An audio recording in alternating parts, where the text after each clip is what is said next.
ఈ స్వచ్ఛాంధ్ర కార్పొరేషన్ ద్వారా ఆంధ్ర రాష్ట్రంలో స్వచ్ఛమైన రాష్ట్రాన్ని చేయాలని ముఖ్యమంత్రి గారు ఇచ్చిన నిర్దేశంతో ఈ రోజు ఈ రాష్ట్రంలో మున్సిపల్ శాఖ వచ్చేస్తుంది. ఈ యొక్క కార్యక్రమాన్ని చేస్తూ గత సంవత్సరం అక్టోబర్ 2వ తేదీ మచిలీపట్నంలో కార్యక్రమం చేసేటప్పుడు ఆ రోజు ఎంత లెగసీ రాష్ట్రంలో ఉందని అడిగారు. 85 లక్షలు ఉందని చెప్పడం జరిగింది. ఆ రోజు అక్కడే సభలోనే నన్ను అడిగారు, ఎంత పీరియడ్ ఇది కంప్లీట్ చేస్తారంటే 2-3 సంవత్సరాలు పూర్తవుతుంది నేను చెప్పడం.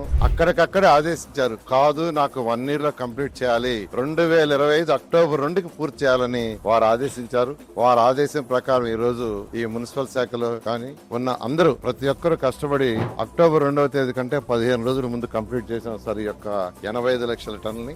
ఇది గ్రౌండ్ లెవెల్ వరకు ఎస్టిమేట్ చేసింది. గ్రౌండ్ లెవెల్ కంటే ఇంకా కింద 1 feet 2 feet కొన్ని ఉంది. అదంతా ఎస్టిమేట్ చేస్తే సుమారుగా 25 లక్షల నుంచి 30 లక్షలు ఉంది. దాన్ని కూడా వేగవంతంగా మొదలు పెట్టాం. ఎటువంటి పరిస్థితుల్లో కూడా ఇదంతా 31st డిసెంబర్ లోపల ఈ రాష్ట్రంలో ఎక్కడ కూడా లెగసీ అనేది అంటే గ్రౌండ్ లెవెల్ లో కింద ఉన్నా గానీ అది కూడా లేకుండా చేస్తామని ఈ సందర్భంగా తెలియజేస్తున్నాను. గత ప్రభుత్వం అయితే చెత్త పన్ను కలెక్ట్ చేసింది కానీ చెత్తనట్టు వదిలేసిపోయింది. కానీ ఈ ప్రభుత్వం ఎన్డీఏ ప్రభుత్వం ముఖ్యమంత్రి గారి యొక్క ఆధ్వర్యంలో దాన్ని 85 లక్షలు పూర్తి చేశాము. బ్యాలెన్స్ కూడా ఏదైతే గ్రౌండ్ లో చేస్తామో తెలియజేస్తున్నాను. సెలవు తీసుకుంటాను సార్. Thank you.